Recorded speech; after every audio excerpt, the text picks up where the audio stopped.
Assalamualaikum warahmatullahi wabarakatuh. Baik pelajar, hari ini kita akan sambung pelajaran 5 iaitu sistem pentadbiran dan pengurusan Islam. Baik, di dalam tajuk ini kita ada beberapa subtopik. Kita lihat konsep asas sistem pentadbiran dan pengurusan Islam.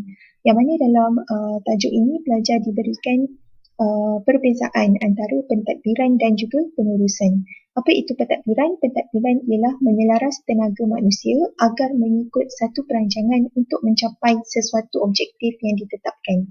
Manakala pengurusan pula mengguna serta menyelenggara sumber manusia dan sumber alam untuk kebajikan manusia. Jadi pentadbiran ini lebih kepada menyelaras tenaga manusia, membahagikan tugas-tugas ataupun jawatan-jawatan tertentu untuk mentadbir sesebuah organisasi. Manakala pengurusan pula adalah menggunakan tenaga manusia, pekerja, ataupun alatan teknologi untuk mengurus sesebuah organisasi tadi. Seterusnya kita lihat pentadbiran dan pengurusan sewaktu zaman Rasulullah SAW. Yang pertama sekali, Islam dijadikan dasar pentadbiran dan pengurusan negara. Pegangan utama ataupun dasar yang dipegang adalah Islam tadilah.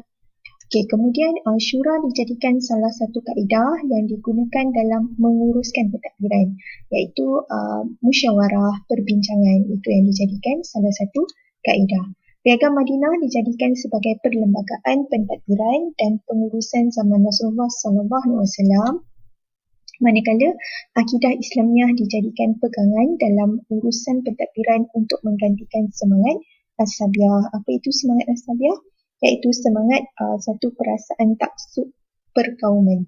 Jadi untuk mengelakkan daripada berlakunya adanya isu perkauman, maka kita sandarkan kepada akidah Islamiah. Baik pelajar, seterusnya kita lihat pentadbiran dan pengurusan zaman Khulafa' Rasyidin, iaitu zaman selepas kewafatan Nabi Muhammad SAW. Yang mana sesuatu dasar diputuskan melalui kaedah syura. Musyawarah tadi perbincangan, iaitu keputusan yang dibuat berdasarkan suara ilmuwan, pakar bidang tertentu dan suara majoriti. Khalifah berperanan sebagai ketua eksekutif perundangan serta merupakan panglima tentera dalam panglima tertinggi dalam pentadbiran. Kemudian pentadbiran di setiap wilayah diketuai oleh gubernur yang dibantu oleh setiausaha dan pegawai tertentu di jabatan seperti setiausaha tentera, pegawai polis, pegawai cukai, pegawai perbendaharaan negara dan seorang kadi. Manakala institusi Baitul Mal didirikan pada peringkat pusat dan di setiap wilayah bagi mengendalikan urusan keuangan. Seterusnya adalah 3.1.2 iaitu prinsip-prinsip takbir urus dalam Islam. Yang mana dalam prinsip ini terdapat 7 prinsip takbir urus dalam Islam. Yang pertama, bersumberkan Al-Quran dan hadis.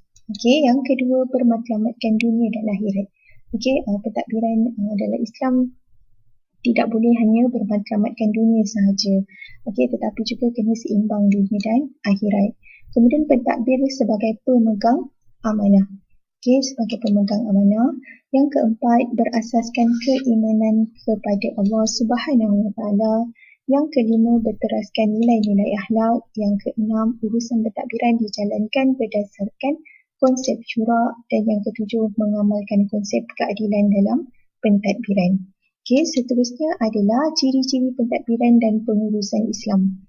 Ciri dia hampir sama dengan tadi, iaitu bersumberkan Al-Quran dan hadis, mengamalkan konsep syura dalam pentadbiran, melaksanakan keadilan untuk semua pihak, memastikan hak kebebasan kepada setiap individu agar terpelihara mengikut panduan syarak, mengeratkan ukhuwah dalam pengurusan yang berteraskan nilai akhlak, serta mematuhi dan menghormati peraturan dan undang-undang yang telah ditetapkan di dalam sesebuah organisasi.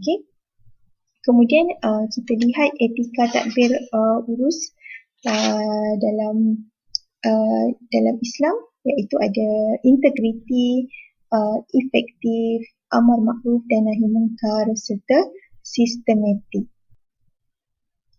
Okey, untuk etika tadbir urus, yang pertama sekali adalah integriti, iaitu menjalankan tugas dengan penuh tanggungjawab dan tidak menggunakan kedudukan untuk kepentingan sendiri. Okey, kita kena jaga etika kita kan. Tadbir urus yang pertama kena jaga integriti kita.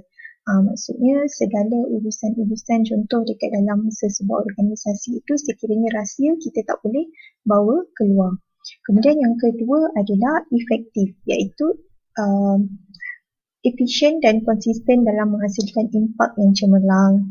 Yang ketiga, amar makruf nahi mungkar, membudayakan nilai murni dalam tadbir urus. Serta yang keempat adalah sistematik, membuat perancangan dan pemantauan yang berterusan. Okey, seterusnya adalah ciri-ciri pentadbir dan pengurus yang baik. Okey, ada 8 ciri dekat sini, iaitu beriman, amanah, berwawasan, ikhlas, positif, inovatif, dinamik dan juga integriti. Okey, contohnya beriman ini kita nak jadi pengurus pentadbir dan pengurus yang baik, perlulah melaksanakan pentadbiran dengan penuh ketakwaan dan juga tanggungjawab. Kemudian amanah, melaksanakan tanggungjawab dengan amanah. Begitu juga dengan yang seterusnya lah, berwawasan, ada cita-cita yang tinggi, ikhlas dalam melakukan pekerjaan, sentiasa positif, berfikiran terbuka, inovatif, menjana idea-idea yang baru, serta dinamik, berusaha menyesuaikan diri dengan pelbagai situasi, serta menjaga integriti, iaitu bersikap telus dalam pekerjaan. Okey, seterusnya adalah 3.1.3, iaitu kepentingan melaksanakan tadbir urus dalam sistem pentadbiran dan pengurusan Islam. Baik, yang ini kita lihat kepentingan dulu. Kepentingan sistem pentadbiran dan pengurusan Islam dari sudut individu, organisasi dan juga negara. Individu menimbulkan nilai keimanan dan ketakwaan, menjaga hubungan baik antara ketua dengan ahli-ahlinya, menjalankan urusan dengan penuh amanah dan juga tanggungjawab. Manakala organisasi memastikan kelancaran urusan pentadbiran sesebuah organisasi, menaikkan imej sesebuah organisasi serta menyelesaikan sesuatu urusan secara rundingan dan muafakat.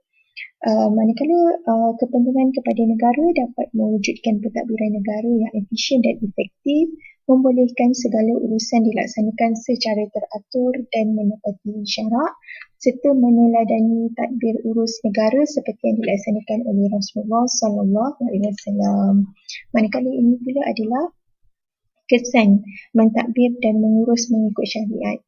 Okey, apa kesannya? Dapat melaksanakan tanggungjawab dengan amanah, mendapat ketaatan daripada orang bawahan, mewujudkan persefahaman antara ketua dengan anak buah, serta memajukan organisasi dan negara. Manakala kesan, sekiranya mentadbir dan mengurus dengan tak mengikut syariat. So kalau kita tak ikut syariat, apa akan berlaku?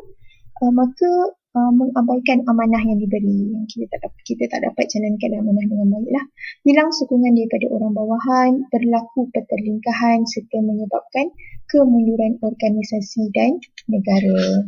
Dan tajuk yang terakhir untuk pelajaran 5 adalah tindakan merealisasikan tadbir urus Islam dalam organisasi. Okey, ada beberapa tindakan. Yang pertama sekali, mengadakan mesyuarat dalam segala urusan. Untuk apa? Untuk capai satu kata sepakat. Kita tak boleh buat keputusan sendiri.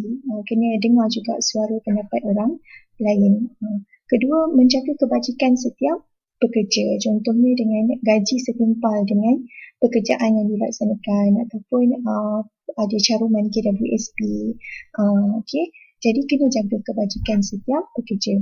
Yang ketiga, memberi kerjasama dalam menyelesaikan tugasan. Okey, buat keputusan bersama-sama, bekerja pun bersama-sama. Sekiranya ada masalah, beri kerjasama untuk selesaikan masalah tadi.